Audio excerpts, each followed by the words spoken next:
berdoa dan kita menyediakan hati kita biar firman Allah mendapat tempat yang baik di dalam kita. Haleluya. Bapa di surga, terima kasih untuk segala kebaikan yang sudah Engkau nyatakan, serta pimpinan-Mu bagi kami, menyempatkan kami bisa berada dalam ruangan ini untuk malam ini lagi duduk mendengarkan firman. Kami sudah memuji-muji nama-Mu, sekalipun banyak kekurangan, tetapi biarlah dengan kerinduan hati kami Engkau akan menolong kami menyempurnakan puji-pujian ini untuk menjadi suatu penyembahan yang berguna bagi Dikau Tuhan. Kerinduan hati kami biarlah Engkau nyatakan firman-Mu, agar perjalanan hidup kami tidak merupakan perjalanan hidup yang menurut keinginan daging, tetapi biarlah Roh-Mu bekerja dalam kami, memimpin kami kepada hidup damai dan sejahtera dalam Dikau Tuhan. Terima kasih. Saat pemberitaan firman-Mu, kuasa kegelapan-Mu mengganggu, menggoda kami, tetapi kami mau bersatu hati panggil nama Engkau buat usir segala setan itu. Di dalam nama Tuhan Yesus Kristus, segala roh jahat, segala setan, kami perintahkan kamu semua dalam nama Yesus, pergi. Darah Yesus yang berkuasa. Terima kasih Tuhan. Kami menyadari keterbatasan kami dalam pikiran, dalam perasaan kami, hati kami, untuk dapat menampung firman-Mu. Sebab itu biarlah Roh-Mu yang suci turun di atas kehidupan kami semua, mengurapi kami Tuhan, menolong kami untuk kami dapat menerima firman-Mu, untuk dapat kami menampung firman-Mu. Terima kasih Tuhan. Haleluya. Di dalam nama Tuhan Yesus Kristus kami naikkan doa penyembahan kami. Haleluya. Amin.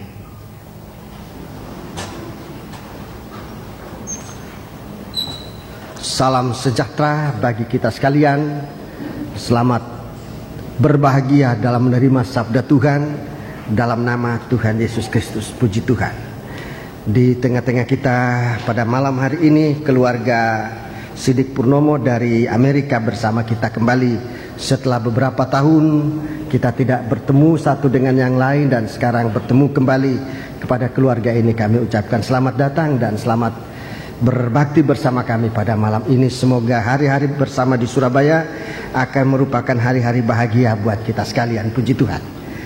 Bagi saudara-saudara sekalian, saya ingin menyampaikan rasa terima kasih dari keluarga Toteis yang sudah tiba dengan selamat dan dalam keadaan sehat walafiat di negeri Belanda dengan segala kesukaan, dan sekarang mereka dalam persiapan untuk pada bulan November akan kembali di tengah-tengah kita sekalian. Rencana mereka yang semula akan ke Amerika, demi kerinduan mereka untuk pelayanan bulan Desember yang akan datang, maka kunjungan ke Amerika dibatalkan oleh mereka untuk pada hari-hari ini, hanya digunakan untuk persiapan bisa datang dengan kekuatan penuh ke Indonesia ini guna melayani pelayanan pekerjaan Tuhan dalam Natal bersama serta kebaktian-kebaktian bersama yang akan diadakan di Surabaya. Demikian Tuhan kiranya menyertai kita sekalian. Kita berdoa buat keluarga ini. Puji Tuhan. Mari kita akan lanjut memeriksa firman Tuhan di dalam kitab Wahyu Fatsal yang ke-10. Kitab Wahyu Fatsal yang ke-10, saudara-saudaraku, kita sudah membaca dalam 2 atau 3 kebaktian. Kebaktian umum, kebaktian penyembahan, dan sekarang kita lagi dalam Bible study. Kita akan tekuni bahagian ini. Biar kita berdoa bersama-sama, biarlah Roh Tuhan menyertai kita saat pemberitaan firman. Sebab tanpa Roh Tuhan kita sulit untuk mengerti firman Allah. Itu sebabnya doa kita tetap lanjutkan untuk kiranya Tuhan memberikan kita urapan Roh Kudus, agar dalam pemberitaan firman Allah kita menjadi tahu apa yang menjadi kehendak Tuhan. Puji Tuhan.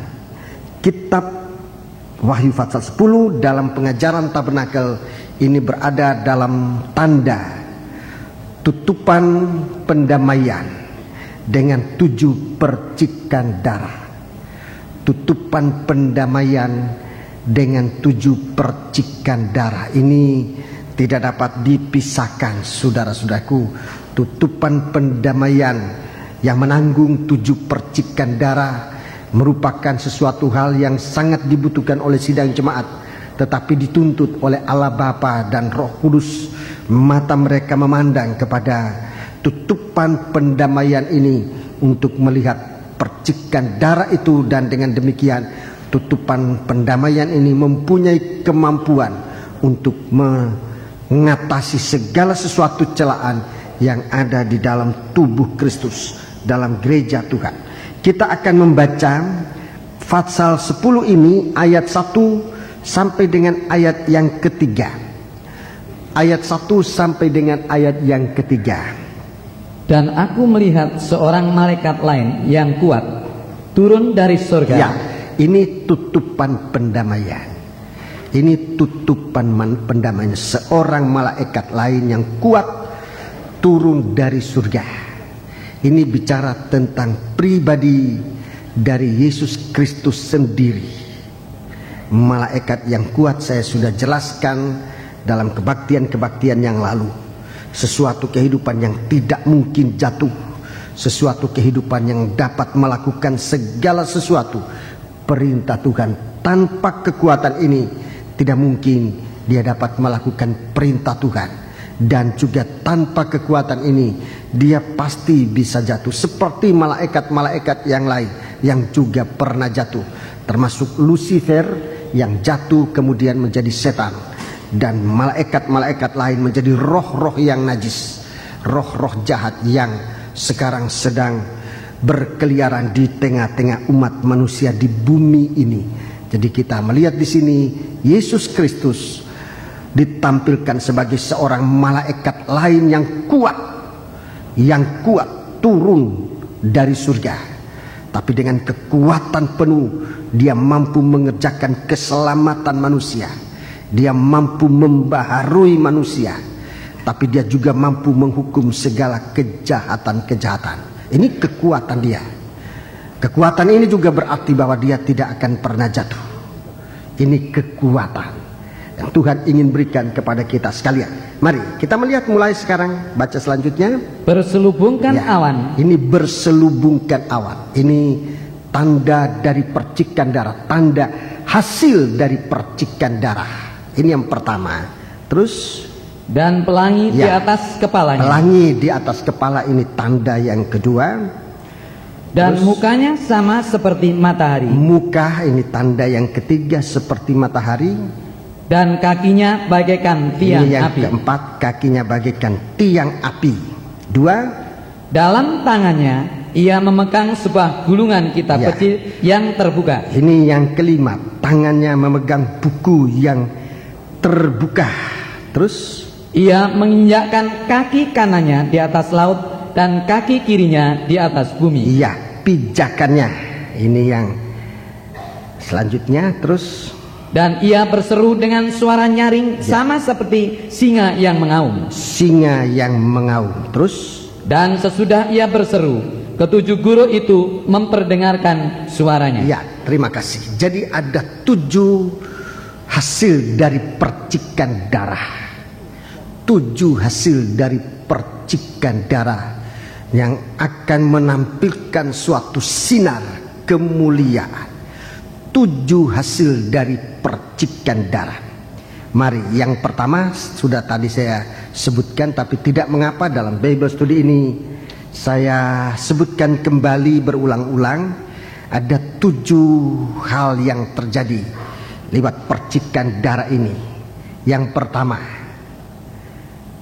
berselubungkan awan atau selubung awan. Ini yang pertama.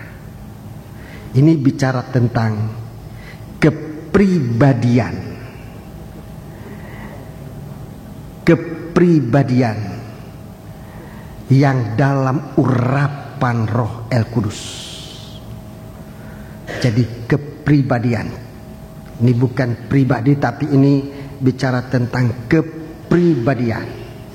Menyangkut soal sifat, tabiat, kebiasaan yang baik yang dalam urapan Roh El Kudus.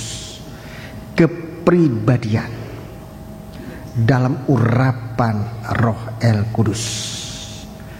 Yang kedua, tentang pelangi di atas kepala. Ini yang kedua. Ini yang nanti juga akan diterangkan. Yang ketiga, muka bagaikan matahari. Ini yang ketiga. Mukanya sama seperti matahari. Yang keempat, kaki bagaikan tiang api. Yang kelima, tangan dalam tangannya memegang buku kecil yang terbuka. Dalam tangannya punya buku kecil yang terbuka. Yang keenam, kaki kanannya di atas laut, kaki kiri di bumi. Yang ketujuh, suara. Kita nanti akan periksa semua ini secara teliti, sebisa sejauh mana Tuhan karuniakan kepada kita. Mengenai kepribadian dari Tuhan, mengenai kepribadian suatu kehidupan dalam urapan Roh El Kudus. Kepribadian dalam urapan Roh El Kudus. Saya sudah membicarakan bagaimana oknum dari Allah Bapa dalam kemuliaan pernah datang ke bumi ini, dalam kemuliaan di tengah awan yang tebal, di mana bangsa Israel takut mendekati, tetapi Musa, orang yang paling lemah lembut, rendah hati, dialah yang dapat mendekati Tuhan dan mendengar suaranya, serta menyampaikan suara itu kepada bangsa Israel. Jadi Allah Bapa sudah turun ke dalam dunia ini dalam urapan Roh El Kudus. Dalam kitab Kisah Rasul, kitab Perbuatan Para Rasul pasal 2, kita membaca di sana Allah Roh El Kudus telah turun ke dunia juga dalam kemuliaan dan kuasanya. Allah Roh Kudus telah turun ke dalam dunia dalam kemuliaan dan kuasanya. Sekarang kita sedang menantikan kedatangan Allah Anak dalam kemuliaan. Allah Anak telah pernah datang dalam keadaan manusia, tapi manusia yang hina, seorang bayi kecil yang hina, yang tidak diperhatikan oleh orang. Waktu ia lahir, semua orang menutup pintu rumahnya bagi dia. Tidak ada tempat bagi dia. Tapi dia masih akan datang sekali lagi. Kali ini bukan sebagai pribadi yang miskin, yang kecil sebagai bayi, tetapi dia akan datang dalam kemuliaan seorang raja. Dalam kitab Wahyu dia katakan, Tuhan kita telah menjadi raja. Dan hari pernikahannya sudah tiba, mempelai wanitanya sudah siap sedia. Berbahagialah orang yang diundang kepada perjamuan malam pesta kawin Anak Domba. Ini kedatangan Yesus yang kedua kali dalam kemuliaan. Di dalam kemuliaan. Dalam Saudaraku, kitab Wahyu pasal 19 ayat mulai ayat 6 sampai dengan ayat 9, perkataan tadi disebutkan. Jadi bukan perkataan ini dari mulut saya sendiri, tapi ini datang dari firman Allah yang saya baca di dalam Alkitab. Yesus masih akan datang kembali. Sekarang yang kita akan baca, yaitu di dalam 1 Tesalonika pasal yang keempat. 1 Tesalonika pasal yang keempat. Kepribadian Tuhan, saudara-saudaraku, yang akan datang dalam urapan Roh El Kudus. 1 Tesalonika pasal yang keempat. 1 Tesalonika pasal yang keempat. Kita membaca mulai ayat yang ke-13. Ini suatu penyampaian tentang Yesus akan datang kembali dalam kemuliaannya. Ini yang sedang kita nantikan. Selanjutnya, kami tidak mau, saudara-saudara, bahwa kamu tidak mengetahui tentang mereka yang meninggal, supaya kamu jangan berduka cita seperti orang-orang lain yang tidak mempunyai pengharapan. Ya, orang-orang lain yang tidak mempunyai pengharapan. Karena jikalau kita percaya Ya. bahwa Yesus telah mati dan telah bangkit, Ya, kita percaya kematian dan kebangkitan. maka kita percaya juga bahwa mereka yang telah meninggal dalam Yesus akan dikumpulkan Allah bersama-sama dengan Dia. Orang yang meninggal itu dikumpulkan. Meninggal akan dikumpulkan oleh Yesus bersama-sama dengan Dia. Soal di mana rasanya tidak terlalu penting kita mengetahui, tapi yang jelas Dia tidak lagi di dalam kubur. Yesus tidak berada di dalam keadaan yang mati itu, tapi Dia berada dalam kuasa kebangkitan, dan orang-orang meninggal dalam Yesus dikumpulkan Allah bersama-sama dengan Dia. 15. Ini kami katakan kepadamu dengan firman Tuhan. Ya, Kita yang hidup, ya, yang masih tinggal sampai kedatangan Tuhan, sekali-kali tidak akan mendahului mereka yang telah meninggal. ya. Jadi ini ada kebersamaan nanti. Tidak, kita yang masih hidup ini tidak akan mendahului mereka yang telah meninggal. Terus, Sebab pada waktu tanda diberi, Iya. yaitu pada waktu penghulu malaikat berseru dan sangkakala Allah berbunyi, ya, dalam 1 Korintus disebutkan ini sangkakala yang terakhir akan dibunyikan. Terus, maka Tuhan sendiri akan turun dari surga, dan mereka yang mati dalam Kristus akan lebih dahulu bangkit. ya, akan lebih dahulu bangkit. Sesudah itu kita yang hidup, Ya, kita yang hidup, yang masih tinggal, ya, akan diangkat bersama-sama dengan mereka dalam awan, Ya. menyongsong Tuhan ya, di angkasa. diangkat dalam awan, menyongsong Tuhan di angkasa. Ini dalam suatu kepribadian yang diurapi oleh Roh Kudus. Jadi kepribadian Yesus, kepribadian sidang jemaat nanti akan menjadi sama dengan Dia dalam urapan Roh El Kudus. Baca terus. Demikianlah kita akan selama-lamanya bersama-sama dengan Tuhan. Ya. Karena itu, hiburkanlah seorang akan yang lain dengan perkataan-perkataan ini. Ya, terima kasih. Jadi saudara-saudaraku, biar kita dalam percikan darah Yesus mengambil manfaat yang semaksimal mungkin, yaitu memiliki kepribadian Kristus untuk hidup dalam urapan.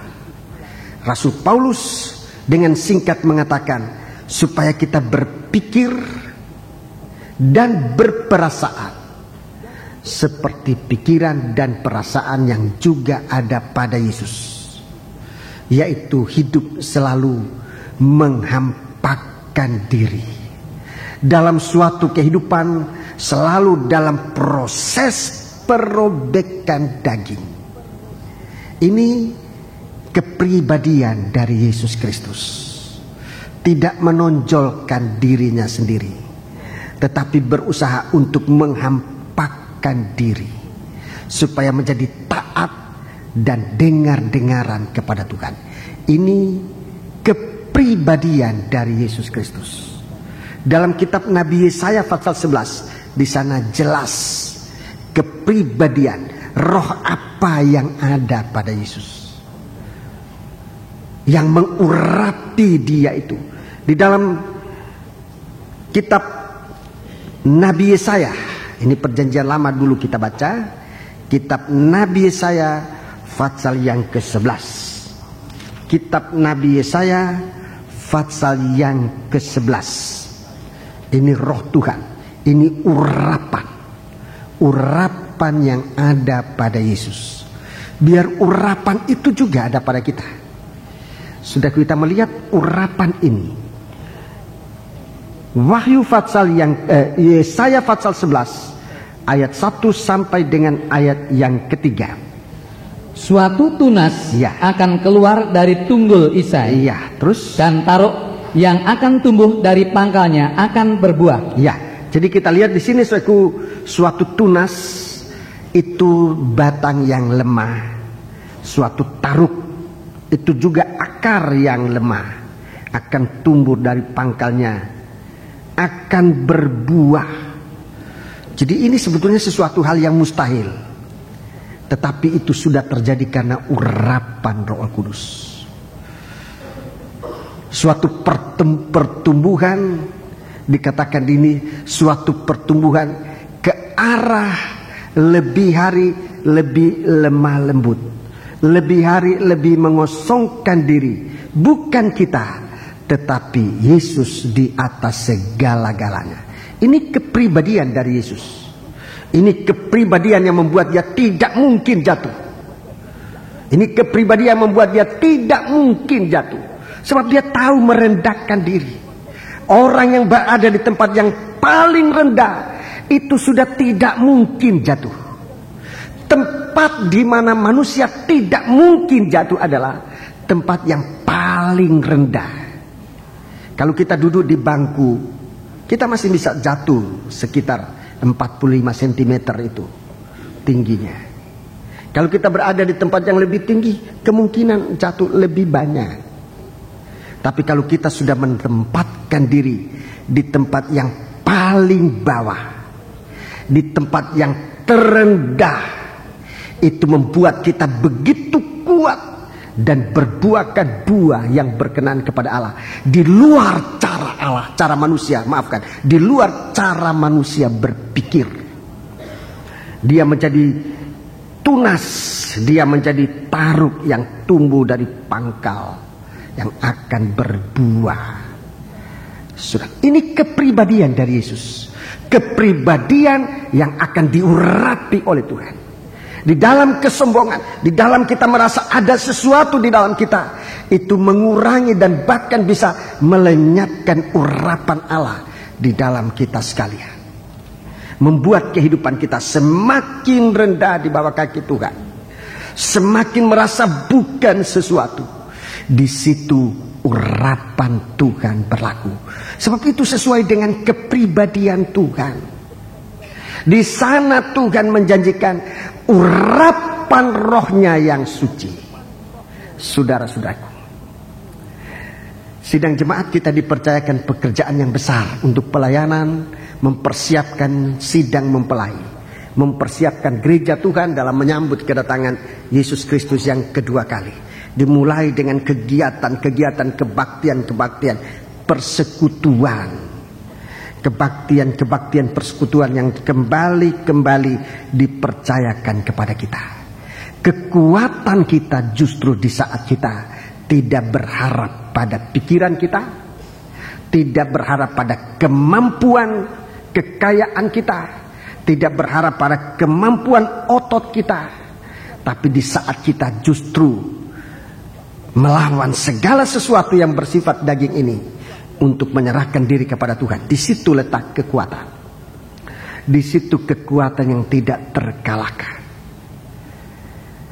Penyerahan kita kepada Tuhan, di mana daging tidak ada tempatnya. Lebih daging tersingkirkan, lebih kekuatan dari Tuhan yang membuat kita mampu melakukan apa yang manusia tidak mampu lakukan. Sebab kalau daging masih ada, jikalau kita melakukan sesuatu dan berhasil, daging akan bicara, itu hasil karyaku. Di saat daging tidak mampu melakukan sesuatu, daging akan kecewa dan meninggalkan Tuhan. Dan ini Tuhan tidak mau melihat keadaan semacam itu bagi orang pilihannya. Kepada murid-muridnya Tuhan ajarkan hal itu. Aku beritahu kepadamu hal ini, supaya jangan ada yang tawar hati dan meninggalkan aku. Ini sifat daging. Kejatuhan karena tawar hati dan meninggalkan Tuhan. Jadi Tuhan mau supaya kita tidak mengikut daging, tetapi mengikut roh. Coba kita baca ayat 2. Roh Tuhan akan ada padanya. Ya, roh Tuhan akan ada padanya. Ini urapan. Roh Tuhan akan ada padanya. Terus roh hikmat. Ya, roh hikmat dan pengertian. Roh nasihat. Dan keperkasaan. Keperkasaan. Roh pengenalan. Ya. Dan takut akan Tuhan. Ya, roh takut akan Tuhan. Terus? Ya, kesenangannya ialah takut akan Tuhan. Ya, terima kasih. Sampai di sini selanjutnya sudah baca di rumah. Kesenangannya takut akan Tuhan. Ini kepribadian dari Yesus. Dia memiliki begitu banyak roh yang disebutkan. Roh hikmat, roh pengertian, roh nasihat, roh keperkasaan, pengenalan. Tapi di atas semua ini disertai dengan takut akan Tuhan. Ini kepribadian dari Yesus Kristus. Ada hikmat. Hikmat ditambah dengan takut akan Tuhan. Setan punya hikmat, tapi tidak disertai dengan takut akan Tuhan. Manusia punya hikmat, namanya hikmat dunia ini, tetapi tidak disertai dengan rasa takut akan Tuhan. Manusia membanggakan diri, urapan Tuhan tidak ada.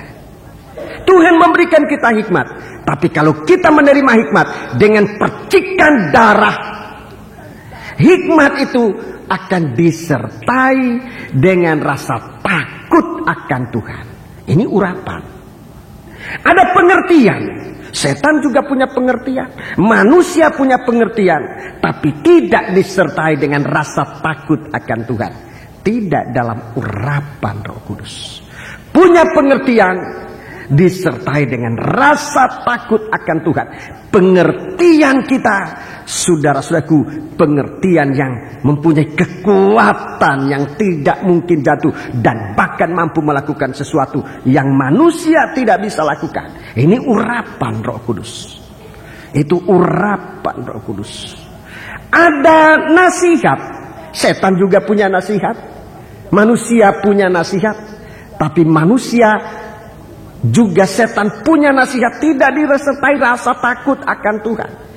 Saya tidak usah memberikan contoh-contoh, saudaraku, tapi banyak nasihat-nasihat dari manusia di mana menyatakan tidak takut akan Tuhan itu ada dalam nasihat itu. Dan itu nasihat tidak dalam urapan Roh Kudus. Nasihat dari Tuhan, saudaraku, disertai dengan rasa takut akan Tuhan. Sampai nanti pada akhirnya kesenangannya, kebahagiaan, kesukaannya ialah takut akan Tuhan. Ada keperkasaan, apalagi keperkasaan ini. Manusia setelah merasa perkasa, setelah merasa kuat, setelah merasa mampu, seringkali melupakan Tuhan. Bukan takut akan Tuhan, di mana dia diberikan keperkasaan, kemenangan dan sebagainya. Banyak kali malah menjadi sombong, tidak takut akan Tuhan. Tetapi di dalam Yesus, kepribadian Yesus, ada keperkasaan. Keperkasaan itu disertai rasa takut akan Tuhan. Semuanya disertai dengan rasa takut akan Tuhan. Sebab itu kesukaannya. Apa saja yang ia terima dari Tuhan disertai dengan roh. Rasa takut akan Tuhan. Rasa takut akan Tuhan. Itu merupakan kesenangannya. Suatu kepribadiannya. Ia disalut. Ia diurapi dengan Roh Kudus. Lukas pasal yang keempat. Injil Lukas pasal 4. Ini dalam perjanjian baru. Ayat ini disetir kembali. Injil Lukas pasal yang keempat.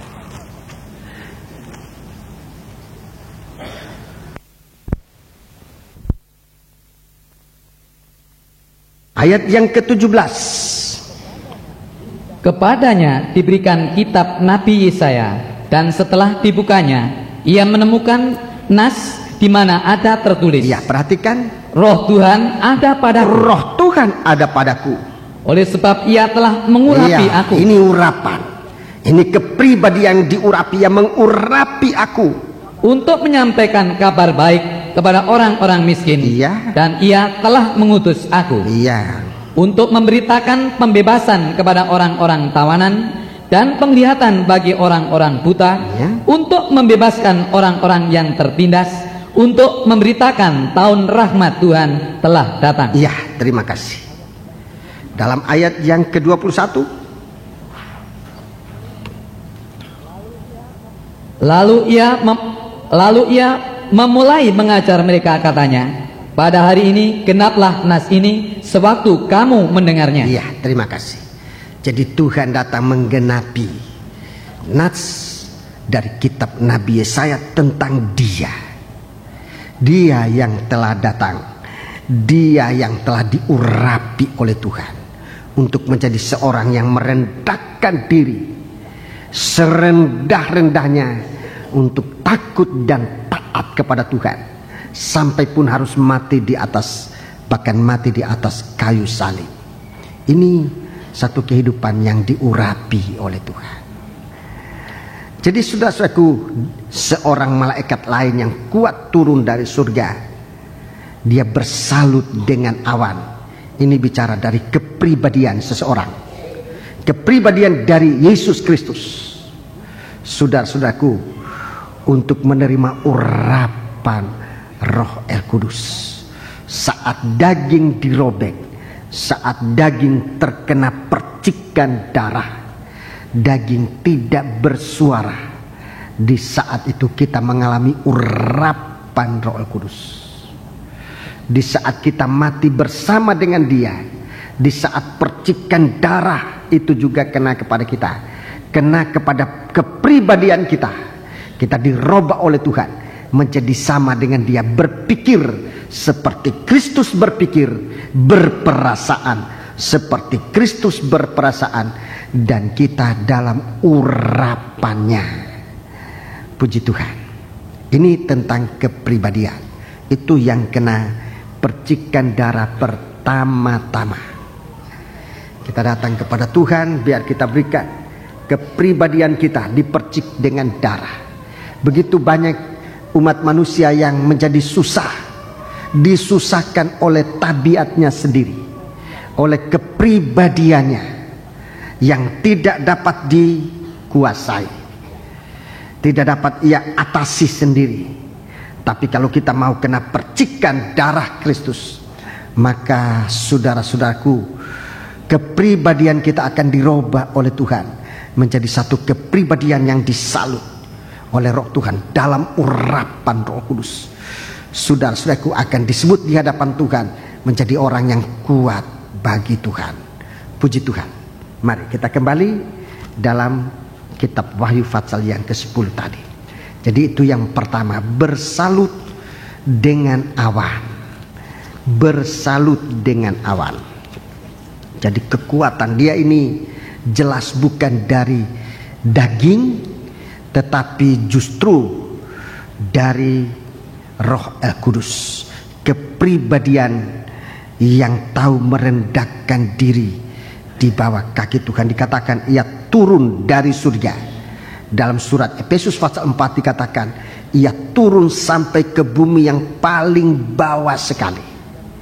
Ia turun dari surga itu, ia turun sampai ke bumi yang paling bawah sekali. Itu artinya di mana daging tidak bersuara. Itu bumi yang paling bawah, di mana daging tidak bersuara. Di sana dia mempunyai kekuatan, kemampuan untuk mengangkat semua tawanan-tawanan. Efesus pasal 4 saudara catat, baca di rumah. Mulai ayat 1 dan selanjutnya sampai kita ini dibawa oleh Tuhan kepada Dia Kristus sebagai kepala. Ya, puji Tuhan. Sekarang kita mau lanjut pada yang kedua. Dan pelangi ada di atas kepalanya. Pelangi ada di atas kepalanya. Di dalam kitab Nabi Yeskiel kita dapat melihat pengertian dari pelangi ini. Yeskiel pasal pertama. Yeskiel pasal pertama ini Yesus tampil dalam urapan dan dalam kemuliaan. Yeskiel pasal pertama. Yesus tampil dalam urapan dan dalam kemuliaan. Kita baca ayat 4 lebih dahulu, ini urapan. Lalu aku melihat sungguh angin badai bertiup dari utara Ya. dan membawa segumpal awan yang besar dengan api yang berkilat-kilat, dan awan itu dikelilingi oleh sinar di dalam. Di tengah-tengah api itu kelihatan seperti suasa mengkilat. Ya, ini bicara tentang Yesus Kristus yang dinyatakan, ya, dalam gumpalan awan yang besar. dalam gumpalan awan yang besar ini, dalam urapan Tuhan yang besar. Kemudian dalam ayat yang ke 27, ayat yang ke-27, dari yang menyerupai terus dari yang menyerupai pinggangnya sampai ke atas aku. Diulangi lagi. Dari yang menyerupai pinggangnya sampai ke atas aku lihat seperti suasa mengkilat. Ya, seperti suasa mengkilat, itu yang tadi disebutkan. Dan seperti api yang ditudungi sekelilingnya. Dan dari yang menyerupai pinggangnya sampai ke bawah aku lihat seperti api yang dikelilingi sinar. Ya, ayat 28. Seperti busur pelangi. Seperti busur pelangi yang terlihat pada musim hujan di awan-awan. Ya, seperti musim hujan di awan-awan. Demikianlah kelihatan sinar yang mengelilinginya. Begitulah kelihatan gambar kemuliaan Tuhan. Tatkala aku melihatnya, aku sembah sujud. Lalu kedengaran suara Dia yang berfirman. Ya, terima kasih. Jadi kita lihat di sini pelangi. Ini sinar kemuliaan Tuhan. Busur sinar yang mengelilingnya, gambar kemuliaan Tuhan. Pelangi ini gambar tentang kemuliaan Tuhan. Saat percikan darah, saat api menyala, di situ akan timbul terang kemuliaan Tuhan. Kalau kita punya kepribadian seperti kepribadian yang ada pada Yesus, di saat ujian datang, kita tidak berbicara dari akal kita sendiri. Di akal kita sudah dipengaruhi oleh Roh Kudus, sehingga apa yang kita lakukan tidak menurut kehendak daging, kehendak pikiran kita, tetapi roh kemuliaan Tuhan yang menguasai kita. Surat 1 Petrus kita baca. Pasal yang keempat. Surat 1 Petrus pasal yang keempat. Ayat 1. Jadi karena Kristus telah menderita penderitaan badani, kamu pun harus juga mempersenjatai dirimu dengan pikiran yang demikian. Ya, jadi ini pikiran, ini kepala. Bicara tentang pikiran. Pikiran. Mempersenjatai pikiran. Ulangi ayat itu. Jadi karena Kristus telah menderita penderitaan badani, Kristus telah kena percikan darah, kamu pun harus juga mempersenjatai dirimu dengan pikiran yang demikian. Ya, dengan pikiran yang demikian, dengan kepala yang yang ada cakrawala, yang ada pelangi ini, ya.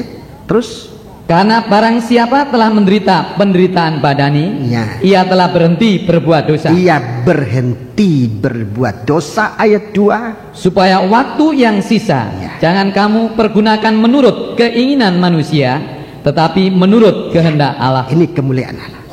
Supaya waktu yang sisa jangan lagi dipergunakan menurut keinginan manusia, tetapi menurut kehendak Allah. Ini saudara-saudaraku disebutkan dalam kitab Nabi Yeskiel. Ini suatu gambar kemuliaan Tuhan, suatu busur pelangi yang terlihat pada musim hujan di awan-awan. Demikianlah kelihatan sinar yang mengelilinginya. Saat banyak kali kita berada dalam suasana mendung, awan tebal, kita merasa bagaikan dalam percobaan yang berat. Di saat awan mendung, di saat kita ada dalam percobaan yang berat, banyak kali kita tidak menggunakan kesempatan untuk mengerti kehendak Allah. Di saat percobaan yang berat datang, begitu banyak orang meninggalkan Tuhan, begitu banyak orang yang tidak setia kepada Tuhan. Tetapi di sini kita lihat justru di saat segumpal awan besar itu akan datang, di saat itu jika sinar kemuliaan Allah itu menyinar, itu akan membentuk pelangi yang menggambarkan kemuliaan Allah.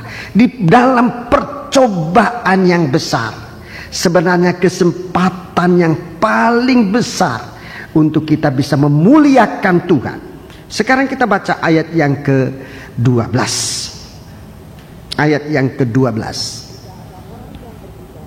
Jika ada orang yang berbicara, baiklah ia... Ayat yang ke-12. 1 Petrus 4 ayat 12.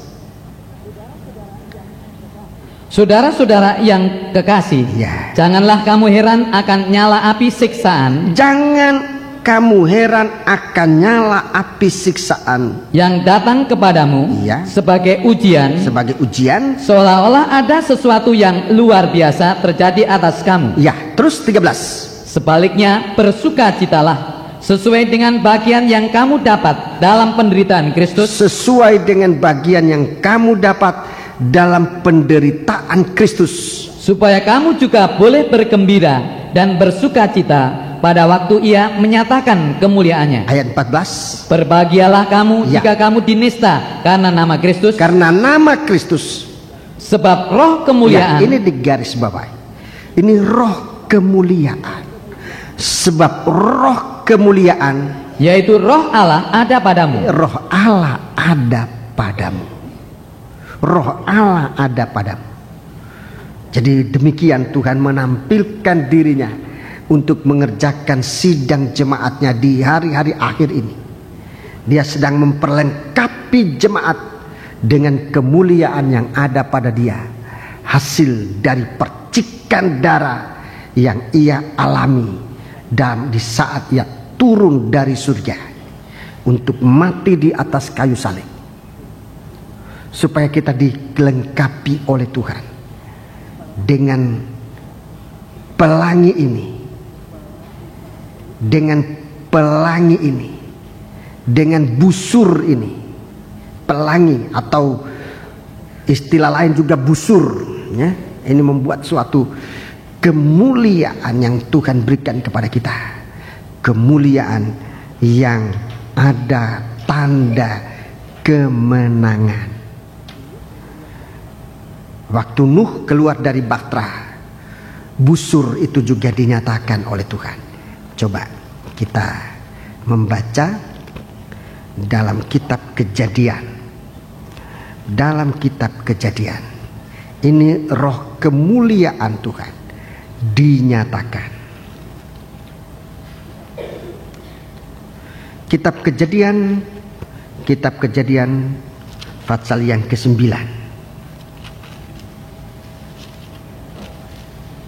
Kitab Kejadian pasal yang ke-9.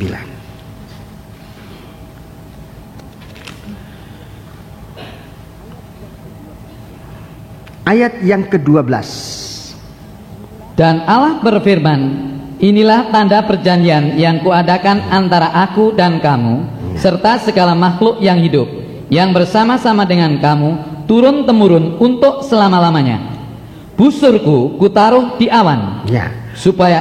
supaya itu menjadi tanda perjanjian antara aku dan bumi. Ya, antara aku dan bumi. Busur atau pelangi kutaruh di awan, supaya ia menjadi tanda perjanjian antara aku dan kamu. Apabila kemudian kudatangkan awan di atas bumi dan busur itu tampak di awan, maka aku akan mengingat perjanjianku yang telah ada antara aku dan kamu, serta segala makhluk yang hidup, segala yang bernyawa, sehingga segenap air tidak lagi menjadi air bah untuk memusnahkan segala yang hidup. 16. Jika busur itu ada di awan, Jika busur itu ada di awan, maka aku akan melihatnya, sehingga aku mengingat perjanjianku yang kekal antara Allah dan segala makhluk yang hidup, segala makhluk yang ada di bumi. Berfirmanlah Allah kepada Nuh, inilah tanda perjanjian yang kuadakan antara aku dan segala makhluk yang ada di bumi. ya, terima kasih. Jadi jika ada awan percobaan, mendung, awan besar yang merupakan kabut di atas kehidupan kita, roh kemuliaan Allah biar kita lihat, biar roh roh kemuliaan bersinar dalam kita. Dan itu akan menimbulkan busur pelangi yang bercahaya di dalam kehidupan kita. Dan Tuhan mengingat perjanjiannya. Percobaan yang diizinkan oleh Tuhan kita alami, bukan untuk menghancurkan kita, tetapi justru akan mengangkat kita kepada suatu pengertian yang lebih dalam tentang kemuliaan Allah di dalam kehendaknya. Dalam percobaan yang kita alami, jangan kita menyimpang dari kehendak Tuhan untuk mengikut kehendak diri sendiri. Dalam percobaan manusia cenderung untuk ikut keinginan sendiri. Dalam menyelesaikan masalah, banyak kali kita cenderung tidak mengikut firman, tapi mau mengikut nasihatnya dunia, apalagi yang lebih celaka nasihatnya setan. Di saat itu sinar terang kemuliaan Allah itu tidak menyinari kita. Tidak ada busur. Tuhan tidak mengingat janjinya sebab kita menyimpang dari janji Allah. Tapi kalau ada awan mendung dalam rumah tangga, dalam pekerjaan, dalam ibadah, dalam pelayanan, saudara-saudaraku, di saat itu Rasul Petrus mengatakan, berhenti berbuat jahat, berhenti menurut kehendak sendiri, tetapi supaya kita melakukan apa yang menjadi kehendak Allah. Itu sebabnya, saudaraku, mengapa manusia tambah menderita di saat percobaan datang. Sudah lihat kecenderungan manusia. Di saat percobaan datang, manusia cenderung untuk tinggalkan Tuhan. Ini kecenderungan ke arah kegelapan. Tidak ada sinar kemuliaan, tidak ada roh kemuliaan bersinar. Sebab di saat mendung, di saat percobaan, sebenarnya Tuhan sedang menantikan kita tidak mengikut keinginan daging, pikiran daging yang arahnya kepada maut. Tetapi saat itu Tuhan mau melihat apakah kita melakukan kehendak Tuhan atau tidak. Dan kalau secepatnya Tuhan melihat di saat mendung itu datang, kita melakukan kehendak Tuhan, sinar kemuliaan ini akan menyinari kita, menembusi awan itu, dan pelangi itu akan nampak kepada Tuhan. 1 Petrus pasal yang keempat tadi, sekarang kita baca ayat yang ketiga. 1 Petrus pasal 4 tadi kita sudah baca ayat 1 dan 2. Sekarang kita akan membaca ayat yang ketiga. 1 Petrus pasal 4 kita baca sekarang ayat yang ketiga. Sebab telah cukup banyak waktu kamu pergunakan untuk melakukan kehendak orang-orang yang tidak mengenal Allah. Sudah cukup banyak waktu kita gunakan untuk melakukan kehendak orang-orang yang tidak mengenal Allah. Itu yang membuat percobaan itu datang. Terus, kamu telah hidup dalam rupa-rupa hawa nafsu. Kamu telah hidup dalam rupa-rupa hawa nafsu. Keinginan, kemabukan, pesta pora, perjamuan minum, dan penyembahan berhala yang terlarang. Terus, sebab itu mereka heran bahwa kamu tidak turut mencemplungkan diri bersama-sama mereka di dalam kubangan ketidakkesenonohan yang sama, dan mereka memfitnah kamu. Terima kasih. Jadi di sini, saudaraku, di saat percobaan itu datang, kita berhenti berbuat dosa, berhenti berbuat jahat, supaya kita menurut kehendak Allah. Sudah terlalu banyak waktu yang kita gunakan untuk ikut keinginan daging ini. Tapi sekarang, setelah Tuhan menyadarkan kita, kita berhenti dari berbuat jahat. Orang-orang akan heran. Orang-orang akan heran. Sebab itu mereka heran bahwa kamu tidak turut lagi mencemplungkan diri bersama mereka dalam kubangan ketidaksenonohan yang sama. Dan mereka memfitnah kamu. Saat itu sinar kemuliaan sedang nampak di mata Tuhan. Tuhan akan turun dan menolong kita. Cakrawala dalam Wahyu pasal 10 itu, cakrawala di atas kepala. Cakrawala di atas kepalanya. Mari kita membaca pelangi, ya. Dan pelangi ada di atas kepalanya. Jadi menguasai pemikiran ini. Roh kemuliaan Tuhan menguasai pikiran, sehingga kita tidak berpikir menurut pikiran daging yang arahnya kepada maut, tetapi kita berpikir menurut roh. Surat Roma pasal yang ke-8. Surat Roma pasal yang ke-8. Surat Roma pasal yang ke-8 kita baca. Surat Roma pasal yang ke-8.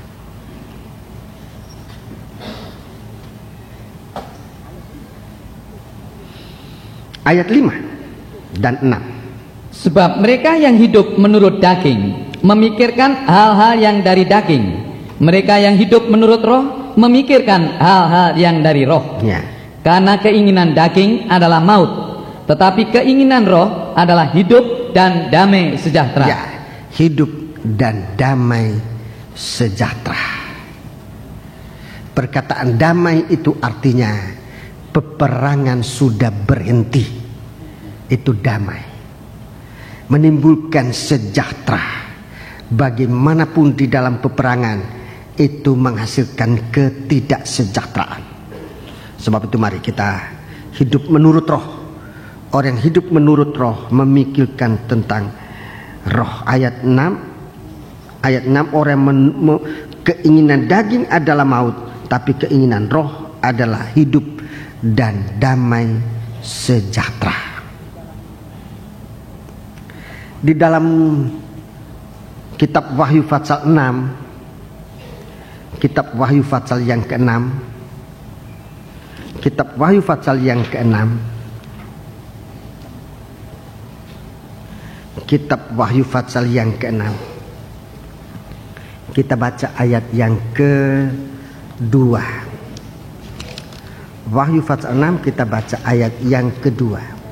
Dan aku melihat sesungguhnya ada seekor kuda putih, dan orang yang menungganginya memegang sebuah panah, dan kepadanya dikaruniakan sebuah mahkota. Lalu ia maju sebagai pemenang untuk merebut kemenangan. Ya, disebutkan di sini dalam bahasa Indonesia panah. Saudara yang bawa bahasa Inggris, apa? Yang bahasa Inggris busur. Memang kalau kita sesuaikan dengan mahkota dan busur, kecenderungan kepada busur ini lebih besar, busur. Dan mungkin pemikiran penterjemah dalam bahasa Indonesia ini, busur dan panah itu ada hubungannya. Padahal sebenarnya di dalam ayat ini sendiri ini dihubungkan busur dan mahkota.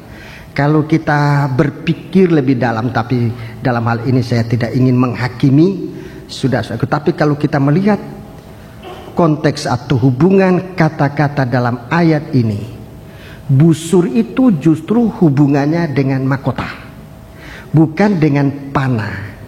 Pemikiran penterjemah dalam bahasa Indonesia, busur dihubungkan dengan panah, sehingga kita sudah banyak dibingungkan di hari-hari ini mengenai hal ini. Tetapi kalau kita lihat pada konteksnya ini, pada hubungannya, maka busur yang diterjemahkan dalam bahasa Indonesia itu panah, harusnya tetap merupakan busur yang hubungannya adalah mahkota. Kalau kita hubungkan ke dalam kitab Nabi Yeskiel tadi tentang pelangi, tentang busur, kita hubungkan dengan kitab Kejadian tentang busur, kita akan menjadi sangat mengerti di sini, tentang busur ini. Bukan busur tentang panah itu, tetapi busur di mana pelangi itu menjadi mahkota dari pemenang ini. Jadi dia bermahkota pelangi seperti yang dilihat oleh Nabi Yeskiel. Saya belum akan menerangkan lebih jauh soal ini, tetapi untuk saudara-saudara lebih hamba Tuhan, coba kita berdoa supaya Tuhan menjelaskan kepada kita. Saya tidak bisa mengerti dari mana istilah panah diistilahkan dalam bahasa Indonesia ini diterjemahkan, sementara dalam bahasa lain menerjemahkan dalam arti busur. Dalam bahasa aslinya dari Perjanjian Baru juga menggunakan istilah busur. Jadi sebenarnya busur dan mahkota ini itu hubungannya dengan kitab Nabi Yeskiel, itu ada busur. Kitab Wahyu pasal 6 tentang mahkota yang jelas di kepala, tidak ada mahkota di kaki, tidak ada mahkota di leher, mahkota ini di kepala. Dan kalau kita hubungkan dengan Wahyu pasal 10, kita akan menjadi lebih jelas lagi hubungan antara busur dan mahkota ini bicara tentang roh kemuliaan Allah, sehingga akan menjadi jelas bagi kita bahwa Wahyu pasal 6 ayat 2 ini bukan antikris seperti banyak diartikan oleh banyak orang-orang. Tapi dalam hal ini, saudaraku, kita tidak usah terpengaruh dengan apapun juga. Apa yang Roh Kudus berikan kita keyakinan, itulah yang kita pegang. Dalam hal ini saya berkeyakinan ayat 2 ini bicara tentang kuasa Kristus, kuasa Roh Kudus di dalam Kristus. Bukan antikris, tetapi Kristus dalam kuasa pengaruh dari Roh Kudus. Jadi kalau kita hubungkan mulai dari apa yang dijanjikan oleh Tuhan kepada manusia Nuh, kepada apa yang diperlihatkan oleh Tuhan kepada Yehezkiel, sekarang kepada Nabi Yohanes, Wahyu pasal 6, Wahyu pasal yang ke-10 akan menjadi jelas bahwa Dia yang turun dan saudaraku, pelangi ada di atas kepalanya. Maka kita akan menjadi tahu, saudaraku, bahwa apa yang tampil dalam pembukaan meterai itu bukan antikris, tetapi Yesus dalam pengaruh kuasa Roh Kudus, kegerakan Roh Kudus, hujan akhir. Ini yang kita harus. Jadi saudaraku, penjelasannya demikian. Dan ini perlu didoakan supaya Tuhan memberikan kita pengertian yang semurni-murninya, tidak berasal pada logika kita manusia, tetapi pada pikiran yang dikuasai oleh Roh Kudus. Jadi kalau kita lihat susunan dari perkataan pelangi atau busur ini, mulai dari kitab Kejadian, kitab Nabi Yehezkiel, sekarang di kitab Wahyu pasal 6, sekarang kitab Wahyu pasal 10, kita akan menjadi tahu ini bicara tentang Kristus. Sementara kita tinggalkan dulu tentang pelangi ini, ya. Pelangi ada di atas kepalanya. Sekarang mukanya dalam ayat yang pertama itu, ya. Mari kita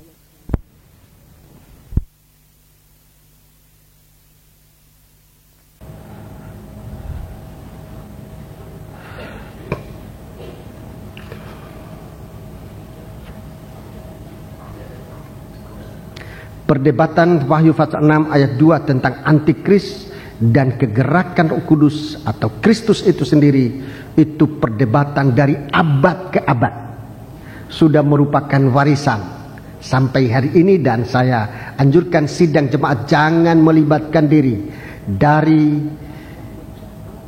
dari perbedaan itu, tetapi mohon supaya Roh Kudus memberikan kita keyakinan. Dalam pengajaran mempelai, Wahyu pasal 6 ayat 2 itu bicara dari kegerakan Roh Kudus tentang Kristus.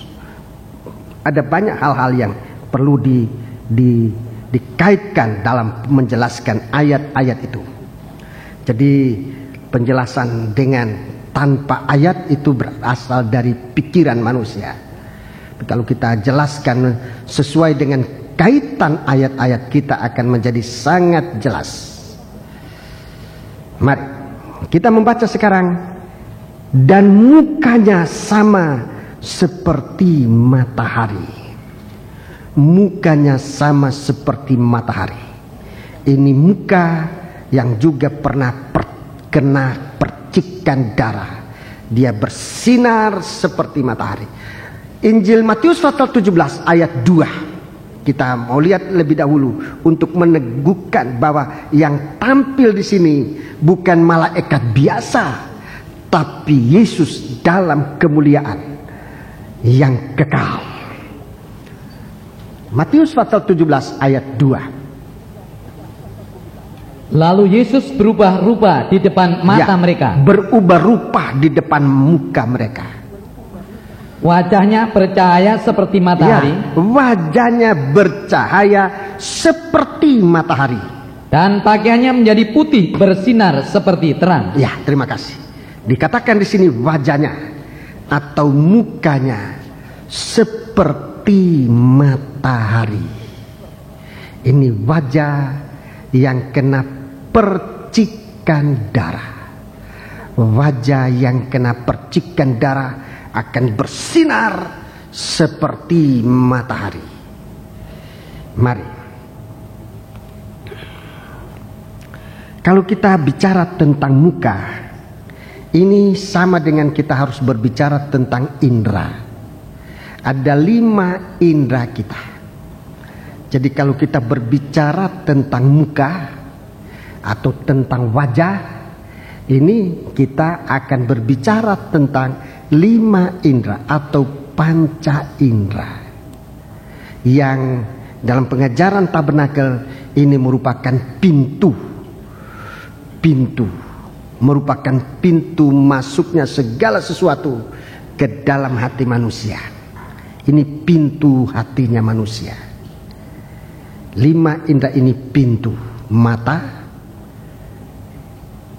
hidung, telinga, peraba, dan lidah. Ini pintu untuk masuk ke dalam hati manusia. Dosa masuk pada pintu ini juga.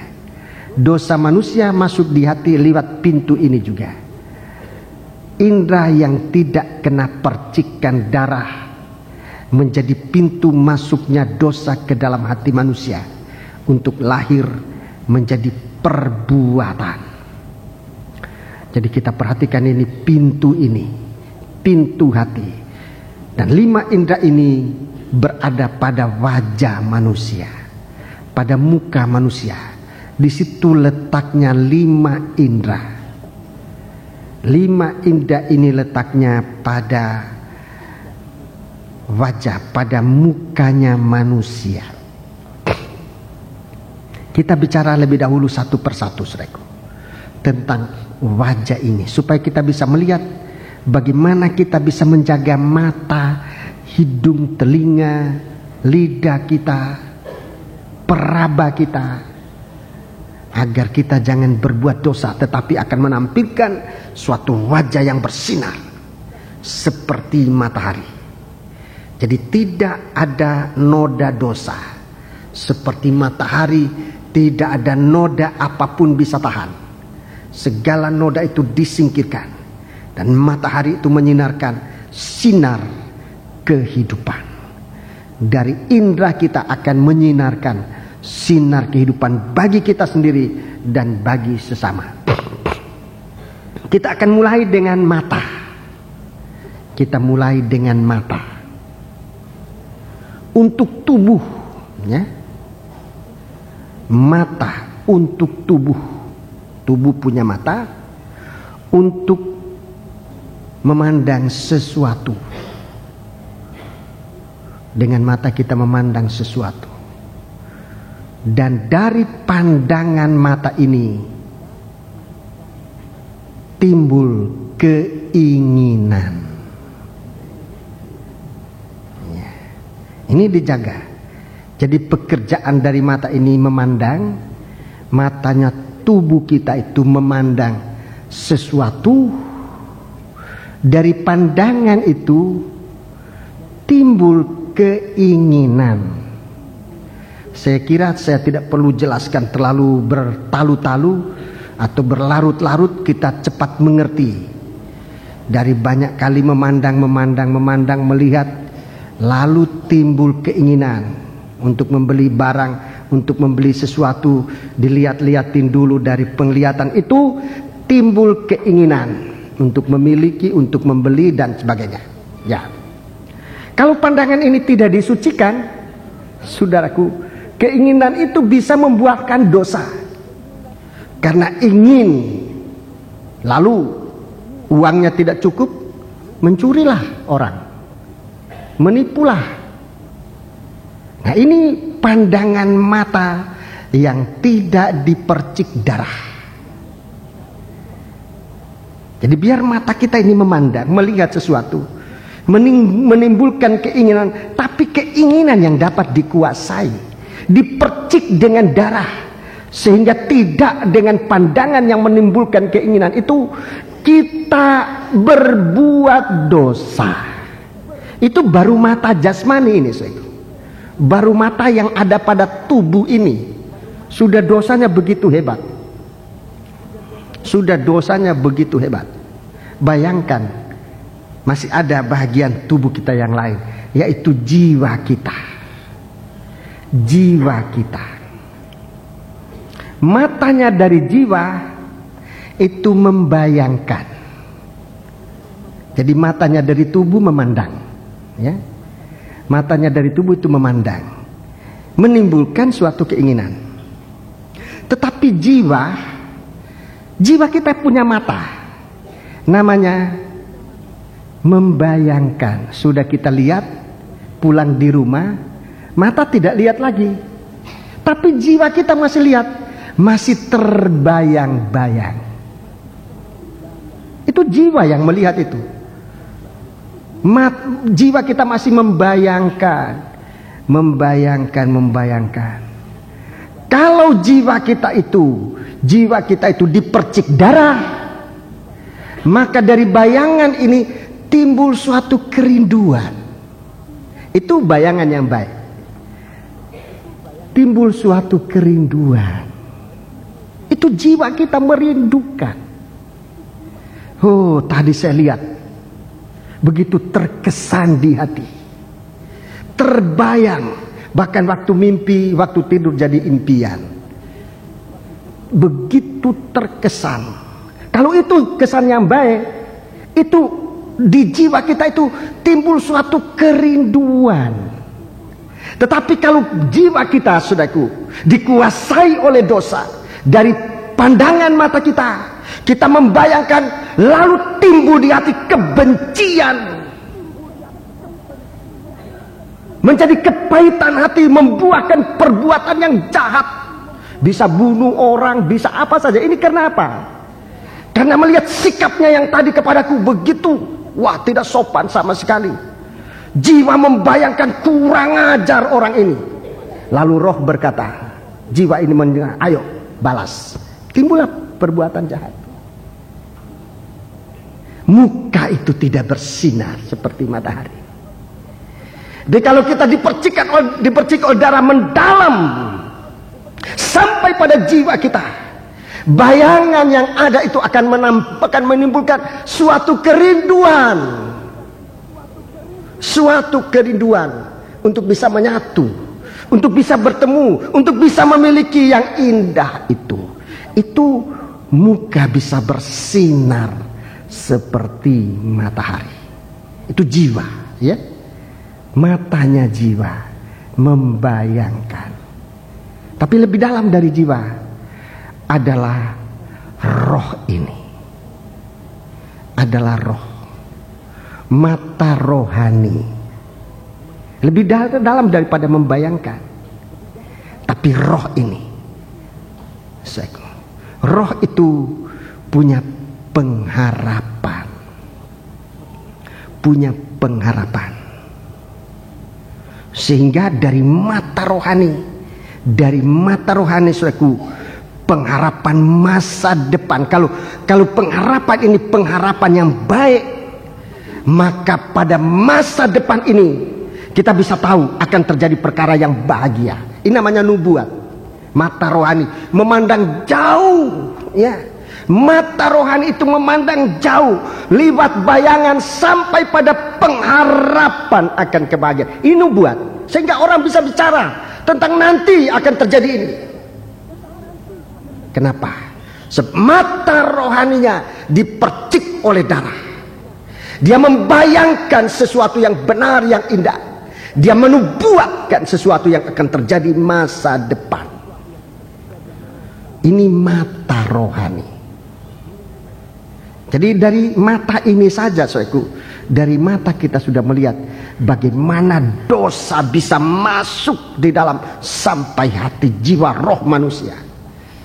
Tapi kalau mata kita ini dipercik dengan darah, saudara-saudaraku, kita akan memandang Kristus dengan mata nubuatan ini. Kita bisa melihat jauh apa yang akan dilakukan oleh Tuhan. Segala sesuatu yang benar, segala sesuatu yang suci, segala sesuatu yang indah, sehingga jiwa kita tidak mungkin putus asa. Tidak mungkin putus asa. Orang yang putus asa sebab ini tadi, mukanya, matanya tidak percikan darah. Dia membayangkan segala sesuatu yang mengerikan. Dia tidak punya pengharapan dan dia katakan masa depan akan masa yang begitu dahsyat, lebih baik bunuh diri. Nah, ini putus asa. Ini orang putus asa. Orang yang mata rohaninya terbuka.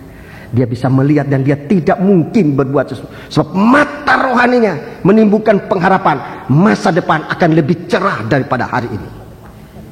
Itu nubuatan.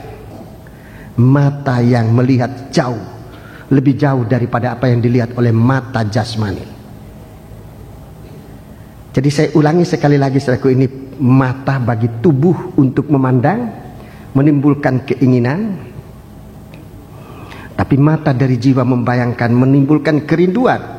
Itu perkara yang baik. Tetapi menimbulkan kebencian untuk perkara yang jahat, yang membayangkan perkara yang jahat, menimbulkan kebencian, bahkan sampai kepada kepahitan.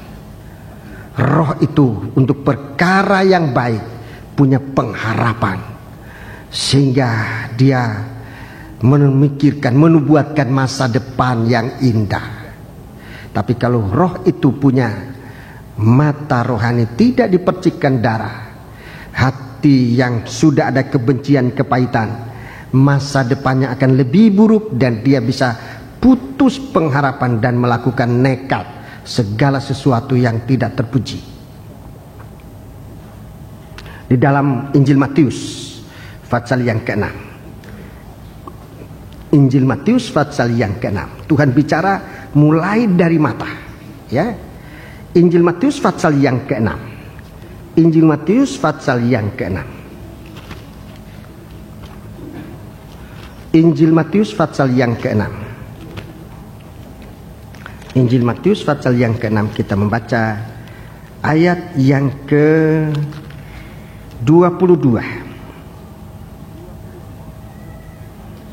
Mata adalah pelita Ya, tubuh. mata itu pelita tubuh. Dia terang. Kalau terangnya dunia itu matahari, tapi mata itu terangnya tubuh, pelitanya tubuh. Terus, Jika matamu baik, jika matamu baik, teranglah seluruh tubuhmu. teranglah seluruh tubuhmu. Jika matamu jahat, Perhatikan, ini bukan buta, tapi matamu jahat. Cara memandangmu tidak benar, tidak suci, tidak suci, akan masuk ke dalam jiwamu kebencian, kepahitan, akan masuk dalam rohmu segala sesuatu yang, kalau matamu jahat, jadi bukan matamu buta, kalau matamu jahat, gelaplah Ya. seluruh tubuhmu. gelaplah seluruh tubuhmu, tidak ada sinar matahari. Di muka dari Yesus yang tampil sebagai muka matahari. Jikalau matamu jahat, gelaplah seluruh tubuhmu. Terus, Jadi jika terang yang ada padamu gelap, ya, betapa gelapnya kegelapan itu. betapa gelapnya kegelapan itu. Jadi saudaraku sudah lihat, kalau mata tubuh ini jahat, keinginan yang timbul, keinginan yang jahat. Ini tubuh, keinginan itu jahat, keinginan daging yang jahat. Jiwa, apa yang dia rindukan, perkara yang tidak baik, segala kebencian, segala kepahitan, segala dendam, itu yang menggelapkan. Betapa hebatnya kegelapan itu. Dan rohnya akan masuk di dalam perbuatan yang sangat terkutuk. Itulah masa depannya. Sebab itu kita perhatikan di sini, supaya kita berikan, saudaraku, muka ini, 5 indera kita dipercik dengan darah Kristus. Dipercik dengan darah Kristus. Percikan yang ada pada Yesus, yang ada pada tutupan perjanjian, tabut perjanjian, itu juga akan berada di muka tabut perjanjian. Itu mengena kepada gereja Tuhan. Yang kedua, telinga. Telinga. Telinga pada tubuh. Ini telinga pada tubuh ini. Punya 2 telinga pada tubuh ini. Telinga untuk tubuh. Untuk mendengar bunyi atau suara. Ini telinga pada tubuh ini. Mendengar bunyi, mendengar suara. Jadi zaman dulu ada percikan darah. Justru pada imam-imam, saudaraku, pada kuping ini itu ada percikan khusus untuk kuping ini, supaya mendengarnya benar, mendengar suara itu benar. Jangan seperti yang pernah saya saksikan, bagaimana saya waktu kecil dulu salah mendengar, akibatnya fatal. Saya menjaga anak kecil, nangis, ibunya suruh bilang kepadaku, kasih makan bubur anak itu. Karena saya salah mendengar, saya dengar makan bubur anak itu. Jadi bukan kasih makan bubur itu anak, makan bubur anak. Saya makan buburnya, anak nangis terus. Anak nangis terus, saya bikin habis malah buburnya. Mamanya pulang, kenapa? Kamu enggak kasih makan? Enggak. Oh, tadi dia bilang kamu makan bubur anak itu. Saya punya pikiran dulu Mas ini. Jadi saya pikir kalau makan buburnya anaknya otomatis diam. Tapi tidak begitu, salah dengar, fatal. Salah dengar, fatal itu. Mendengar, telinga ini mesti mendengar dengan baik. Mendengar dengan baik. Saya juga punya pengertian yang pernah, ayo kamu ke Lemaputro. Begitu dengar-dengarannya, dia cuma dengar pergi ke Lemaputro, lari ke Lemaputro. Sampai di sini dia bengong-bengong, apa yang saya mau buat. Mau saya belum suruh kamu nanti sampai di Lemaputro bikin ini, bikin itu. Enggak, dia langsung lari. Sampai di sini baru dia ingat, saya mau bikin apa di Lemaputro. Itu mendengar yang salah. Ini contoh-contoh lucu, kelihatan seperti tidak terjadi, tapi memang pernah terjadi. Salah mendengar. Telinga ini mendengar suara, mendengar bunyi. Kita juga mendengar firman. Ya, seperti ini, telinga ini yang dipakai. Mendengar firman. Itu tubuh. Jiwa. Jiwa. Jiwa mengenang, mengingat. Itu telinganya jiwa. Mengenang, bisa mengingat. Nah, jadi kalau mendengar dengan telinga ini benar, mengingatnya akan lebih benar juga. Mengingatnya benar. Jadi tubuh masuk ke dalam jiwa, menjadi kenangan, menjadi ingatan masa lalu dulu, ya, masa lalu apa yang kita ingat, yang kita sudah alami, yang kita sudah dengar, sudah lalu kita ingat, kita kenang, itu suara. Roh menjadi percaya. Roh itu menjadi percaya. Jadi waktu kita dengar firman, kita ingat. Setelah kejadiannya, roh kita menjadi percaya betul. Itu perkataan firman benar. Jadi perhatikan, kalau kita lihat di sini susunan indera ini, percaya ini justru bukan dari melihat. Percaya itu datang dari mendengar, bukan dari melihat. Supaya kita perhatikan, di dalam iman kita tuh percaya bukan dari melihat. Banyak orang percaya karena melihat.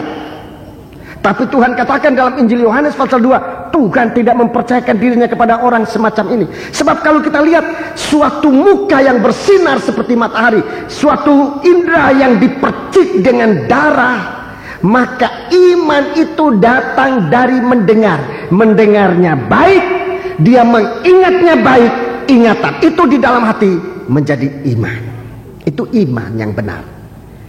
Mendengar itu dari iman itu datang dari mendengar. Coba tolong baca ayatnya. Ya. Roma pasal 10 ayat 17. Baca. Roma pasal 10 ayat 17.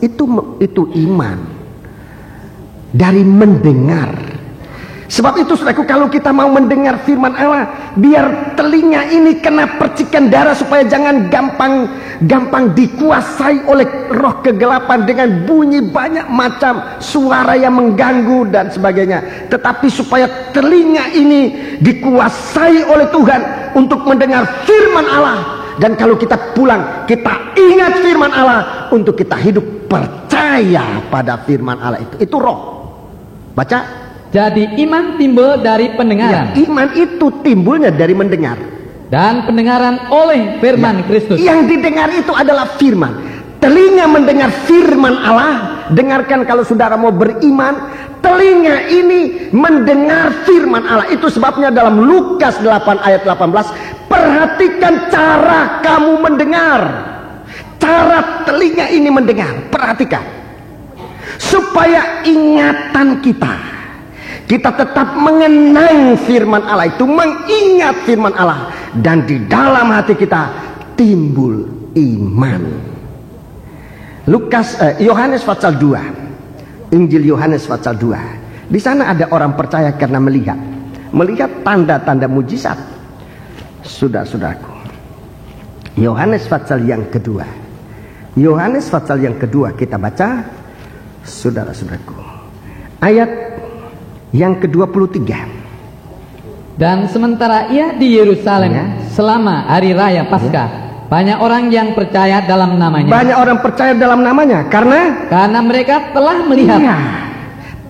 melihat tanda-tanda yang diadakannya. Terus, tetapi Yesus sendiri tidak mempercayakan dirinya kepada mereka. Kamu percaya tetapi Yesus tidak mempercayakan dirinya kepada mereka. Karena ia mengenal mereka semua. Mereka mengenal manusia itu semua. Puji Tuhan. Jadi perhatikan saudaraku, bagaimana iman yang sesungguhnya ini. Sebab kita nanti akan memandang dia yang mukanya bercahaya seperti matahari. Iman kita akan diuji oleh Tuhan. Iman ini iman betul atau tidak. Jadi kalau kita lihat di sini dalam susunan percikan darah itu, iman itu datang dari pendengaran. Jadi sudah kemari kita mau jaga cara kita mendengar, kita jaga hati kita, dan kita jaga supaya roh kita menjadi percaya. Kemudian peraba atau rabaan yang ketiga itu ada pada kulit. Untuk tubuh kulit ini dia beraksi kalau ada sentuhan, ada rabaan atau sedikitnya rangsangan, dirangsang. Ini tubuh, ya, ini kulit pada tubuh. Dia akan bekerja waktu ada rabaan, ada sentuhan atau ada rangsangan. Termasuk panas dingin itu rangsangan, ya. Kulit ini, dan kulit pada muka ini yang paling sensitif. Jiwa begitu ada sentuhan, begitu ada ditimbulkan, jiwa itu menjadi ada gairah atau sebaliknya dari gairah, mengkerut atau sebagainya. Jadi ini dari roh kita akan menimbulkan kasih. Roh kita menimbulkan kasih yang kita rasa kasih itu.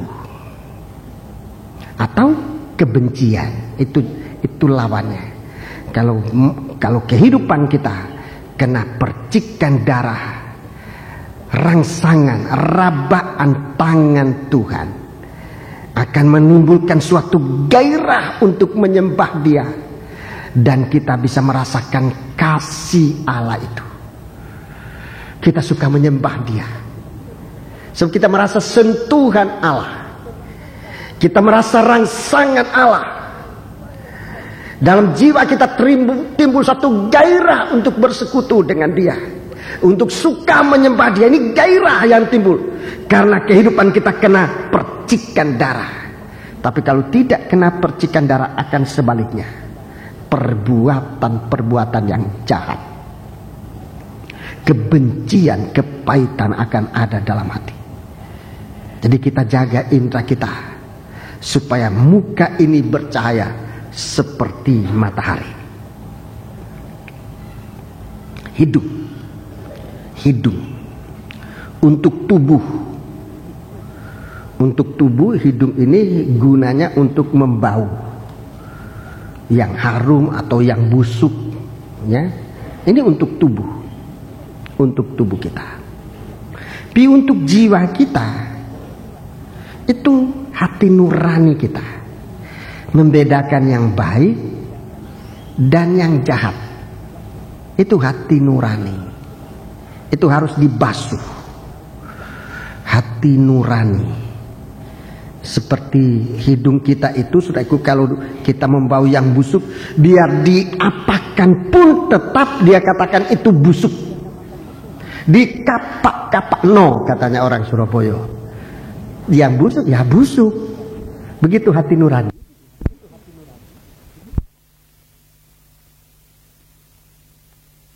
Roh kita dalam kesucian Allah menyembah Dia, menyembah Tuhan. Itu keputusan dari roh. Karena hati nurani kita ingin yang baik, kita menyembah. Itu sebabnya dalam baptisan air, saudaraku, baptisan air itu suatu penyembahan, memohon hati nurani yang baik. Yang terakhir, lidah. Lidah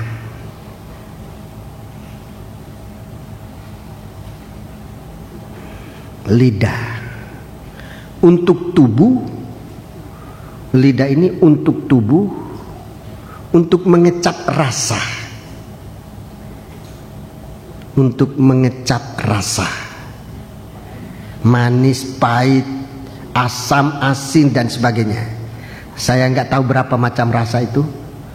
Ada restoran pancarasa, apa 5 rasa itu saya nggak tahu. Saya hitung-hitung, saya setiap kali lewat di muka restoran itu hitung-hitung, apa sih pancarasa ini? Manis, asam, pahit, asin. Yang kelima ini pedis, apa lagi? Asam kok banyak, sudah lebih dari 5. Saya mikir-mikir, kalau ada makanan pancarasa, ya apa rasanya itu? Ya, itu untuk tubuh. Lidah ini untuk tubuh, gunanya untuk makan tok, untuk tubuh. Tapi untuk jiwa lain. Untuk jiwa, lidah ini justru untuk mengeluarkan. Kalau untuk tubuh untuk pemasukan, masuk, minum air, makan, itu lidah, menggunakan lidah. Kalau sudah di dalam, lidah ini tidak bisa mengeluarkan. Yang bisa mengeluarkan lidahnya jiwa. Apa yang ada di dalam hati keluar di mulut lewat perkataan. Itu jiwa. Jadi lidah, jiwa ini mempunyai lidah, sudah gunanya untuk berbicara, tapi bicara yang ada artinya. Itu kalau lidah ini sudah kena percikan darah, berbicara yang ada artinya, yang membawa berkat. Itu lidah. Ya, kalau kita makan, cari makanan yang enak. Lidah kita ini cari makanan yang enak, yang ada gunanya, menguatkan, menyehatkan. Hanya orang bodoh yang mau makan makanan yang tidak enak, yang racunnya. Itu hanya orang bodoh, orang yang jiwanya sudah rusak. Tapi kalau orang sehat, dia akan, kalau jiwa kita ini sehat, dia akan berbicara yang punya arti, terkontrol, yang ada artinya, yang ada gunanya. Tapi kalau jiwanya sudah tidak sehat, bicaranya juga tidak ada artinya, sudah macam-macam, bahkan tidak membawa berkat. Bisa orang semacam ini, orang kalau sudah jiwanya terganggu, bisa ngutuk orang, bisa memaki-maki orang dengan lidah ini. Kenapa? Sebab jiwanya tidak sehat. Jiwanya tidak sehat. Mungkin dia dalam emosi tinggi, dalam amarah, itu jiwanya tidak terkendali, tidak sehat. Dia bisa berbuat apa saja. Sementara roh kita ini, nah ini roh kita, kalau dia berbicara itu yang ada hikmat, ada pengertian dan pengetahuan. Jadi orang kalau rohnya sehat, lidahnya itu memelihara pengetahuan, memelihara pengajaran, memelihara firman Allah. Itu orang rohnya sehat. Para imam-imam dalam kitab imamat, dalam kitab Maleakhi dikatakan supaya imam-imam itu punya roh yang sehat sehingga dia memelihara pengajaran, menjadi tempat orang bertanya firman Allah. Dia bicara tentang firman Allah sebab rohnya sehat. Dari perkataannya kita bisa dengar yang dia katakan itu hikmat, pengetahuan, pengajaran firman Allah. Jadi inilah yang akan tampil dalam satu kehidupan yang dipercik oleh darah Kristus. Mukanya, indranya itu bersinar seperti matahari. Puji Tuhan. Kita menantikan Yesus akan datang dengan muka yang bersinar seperti matahari. Pernah ia tunjukkan kepada 3 orang muridnya di atas gunung, dan murid-murid itu tidak mau turun lagi ke bumi, tidak mau turun lagi ke lereng bukit. Mereka terus mau tinggal bersama Tuhan. Di dalam penyembahan kita yang meningkat nanti, maka kita tidak ingat lagi perkara dunia yang serba dalam ketidaksucian, serba dalam kesusahan, tapi kita akan tetap ingat kepada Tuhan. Puji Tuhan. Demikian firman Tuhan pada malam hari ini. Semoga menjadi berkat bagi kita sekalian. Tuhan memberkati kita sekalian. Semoga kita bisa tetap mengingat akan firman-Nya. Puji Tuhan. Pelayan perjamuan suci segera tampil ke depan. Kita bangkit berdiri. Kita melakukan nyanyian yang terakhir tadi kita nyanyikan. Nomor berapa itu? 204. Nyanyian rohani 204. Mari kita bangkit berdiri. Nyanyian rohani 204 sebelum kita masuk dalam perjamuan suci.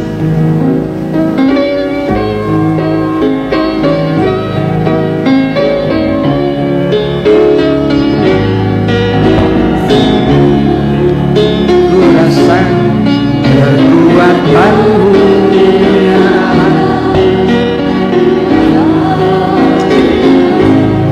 Kau nyatakan diri-Mu sebagai tiang awan di siang hari, tiang api di malam hari.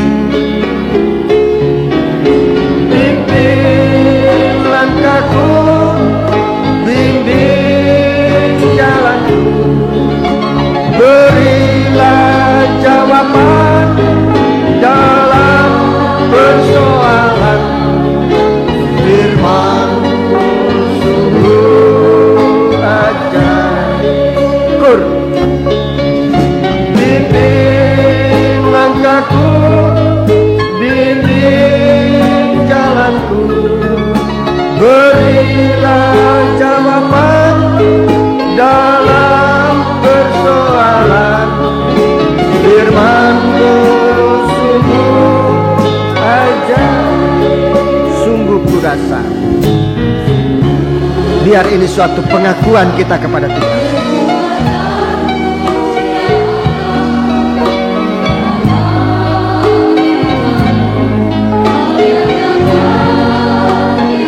Haleluya.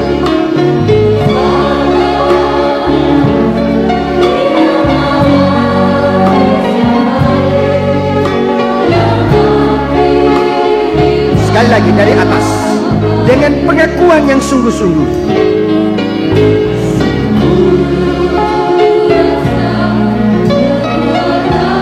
Sungguh-sungguh dan benar. Kita merasa kekuatan dari firman Allah.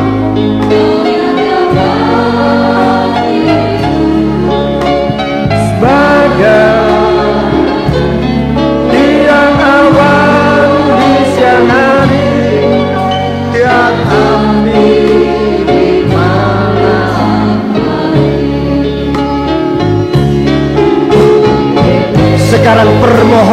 kita. Biar Tuhan memimpin kita, membimbing jalan kita.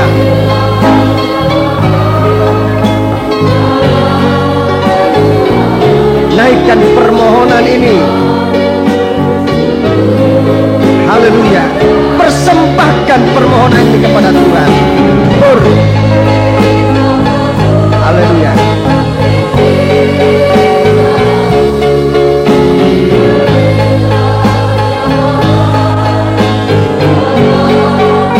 Angkat segala persoalan dengan kedua tanganmu. Serahkan kepada Tuhan. Persembahkan hidupmu kepada Tuhan. Haleluya. Haleluya. Persembahkan semua kepada Tuhan. Percaya firman Tuhan mampu memberikan jawaban bagi kita sekalian. Haleluya. Bimbing langkahku, bimbing jalanku, berilah jawaban dalam persoalan firman-Mu. Sekali lagi, persembahkan sungguh-sungguh langkahmu, hidupmu, persoalanmu kepada Tuhan. Haleluya. Berilah jawaban dalam persoalan firman-Mu. Dengan kita persembahkan semua kepada Tuhan.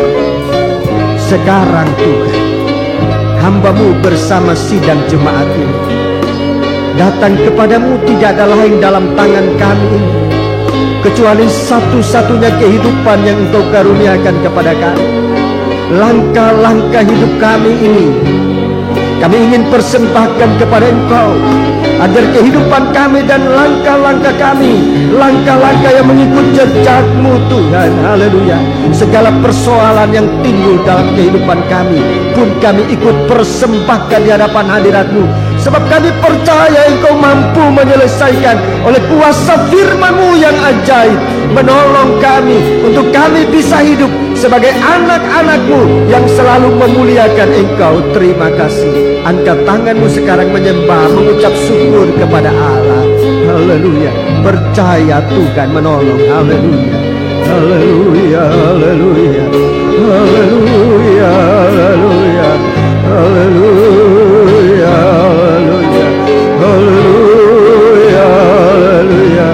Haleluya.